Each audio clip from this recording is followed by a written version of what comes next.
જય હિન્દ મિત્રો, ધ્યેય કમ્પ્લીટમાં તમારું સ્વાગત છે। તો મિત્રો આજે આપણે 14 મે 2026ના પરીક્ષામાં પૂછાવાની શક્યતા છે એવા કરંટ અફેર્સના 15 પ્રશ્નો જોવાના છે। મિત્રો આ પ્રશ્નો એવા છે કે જે પરીક્ષામાં પૂછાવાની શક્યતા ધરાવે છે। મિત્રો આ પ્રશ્નોને આપણે માત્ર ને માત્ર 5 મિનિટની અંદર જ કવર કરવાના છે, જેથી કરીને તમારો વધારે ટાઈમ ન બગડે। મિત્રો આ પ્રશ્નો જે છે તમે તમારી નોટમાં એકવાર લખી લેજો, જેથી કરીને તમારે જ્યારે છેલ્લે એનું રિવિઝન કરવાનું થાય તો તમે એનું સરળતાથી રિવિઝન કરી શકો।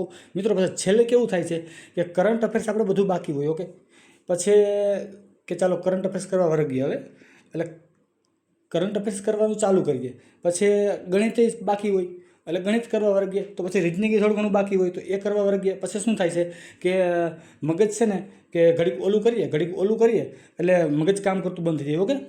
એટલે મિત્રો એના કરતાં બેટર શું છે કે આપણે કરંટ અફેર્સ જે છે ને એ રોજે રોજનું કવર કરતા જઈએ, ઓકે।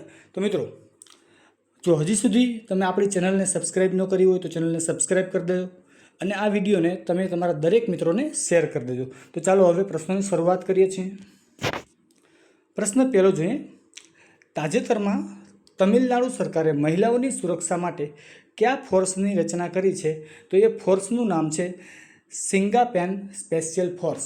પ્રશ્ન બીજો જોઈએ, તાજેતરમાં કયા ભારતીય શિક્ષિકાને દક્ષિણ એશિયા, મિત્રો દક્ષિણ નથી શું છે, દક્ષિણ એશિયા ક્ષેત્ર માટે કેમ્બ્રિજ ડેડિકેટેડ ટીચર એવોર્ડ 2026થી સન્માનિત કરવામાં આવ્યા છે?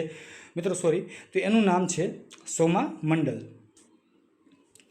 પ્રશ્ન ત્રીજો જોઈએ, અન્નપૂર્ણા ભંડાર યોજના કયા રાજ્ય દ્વારા શરૂ કરવામાં આવી છે? તો એ રાજ્યનું નામ છે પશ્ચિમ બંગાળ। પ્રશ્ન ચોથો જોઈએ, તાજેતરમાં જૂનાગઢની કઈ 14 વર્ષીય મિત્રો થોડુંક ગળું બેસી ગયું છે, પહેલાંથી જોઈએ છે। પ્રશ્ન ચોથો જોઈએ, તાજેતરમાં જૂનાગઢની કઈ 14 વર્ષીય ટેનિસ ખેલાડીએ સાનિયા મિર્ઝાનો 25 વર્ષ જૂનો રેકોર્ડ તોડ્યો છે? તો એનું નામ છે જેન્સી કાનાબાર। પ્રશ્ન પાંચમો જોઈએ, ભારતનું પ્રથમ કાર્બન શોષક એલ્ગી ટ્રી ક્યાં સ્થાપિત કરવામાં આવ્યું છે? તો એ આવ્યું છે મધ્યપ્રદેશના ભોપાલમાં। પ્રશ્ન છઠ્ઠો જોઈએ, તાજેતરમાં ગુજરાતના લોકાયુક્ત તરીકે કોની નિમણૂક કરવામાં આવી છે? તો એ આવી છે નિવૃત્ત જસ્ટિસ બિરેન એ વૈષ્ણવની। પ્રશ્ન સાતમો જોઈએ, ગુજરાતનું કયું શહેર ઝીરો કમ્પેન્સિટી બનવા જઈ રહ્યું છે? તો એ ગુજરાતનું છે ગાંધીનગર। મિત્રો આ ગુજરાત ગાંધીનગર જે છે એ ગુજરાતનું પાટનગર પણ છે, ઓકે। પ્રશ્ન આઠમો જોઈએ, ભારતની અધ્યક્ષતામાં કિમ્બરલી પ્રોસેસ ઇન્ટરનેશનલ મિટિંગ 2026નું આયોજન ક્યાં થયું છે? તો એ થયું છે મુંબઈમાં। પ્રશ્ન નવમો જોઈએ, તાજેતરમાં રાષ્ટ્રીય લોક અદાલતનું આયોજન કોના દ્વારા કરવામાં આવ્યું હતું? તો એ કરવામાં આવ્યું હતું નાલસા દ્વારા। પ્રશ્ન 10મો જોઈએ, સ્ટીલ ઓથોરિટી ઓફ ઇન્ડિયા લિમિટેડના નવા ચેરમેન અને મેનેજિંગ ડિરેક્ટર તરીકે કોની નિમણૂક કરવામાં આવી છે? તો એ છે અશોક કુમાર પાંડા। પ્રશ્ન 11મો જોઈએ, તાજેતરમાં ભારતનો પ્રથમ લો એમિશન ઝોન કયા શહેરમાં સ્થાપિત કરવામાં આવશે? તો એ આવવાનું છે પુણેમાં। પ્રશ્ન 12મો જોઈએ, ફૂટેકમાં એડીટી પ્લેયર્સ ચેમ્પિયનશિપમાં પોતાનો પ્રથમ ખિતાબ કયા ભારતીય ગોલ્ફરે જીત્યું છે? તો એનું નામ છે પુખરાજ સિંહ ગિલ।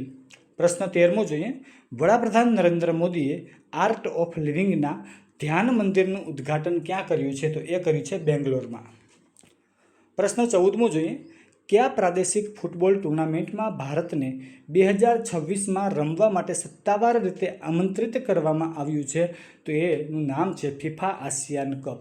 મિત્રો છેલ્લો પ્રશ્ન જોઈએ, તાજેતરમાં વર્ષ 2026 માટે ઉલ્કા સોસાયટીના ફેલો તરીકે ચૂંટાયેલા પ્રથમ ભારતીય મહિલા વૈજ્ઞાનિક કોણ બન્યા છે?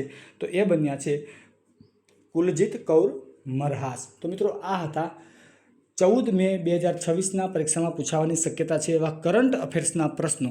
મિત્રો જો હજી સુધી તમે આપણી ચેનલને સબસ્ક્રાઈબ ન કરી હોય તો ચેનલને સબસ્ક્રાઈબ કરી લેજો, વિડીયોને લાઇક કરજો, શેર કરજો અને કોમેન્ટ કરજો। જય હિન્દ, થેન્ક યુ।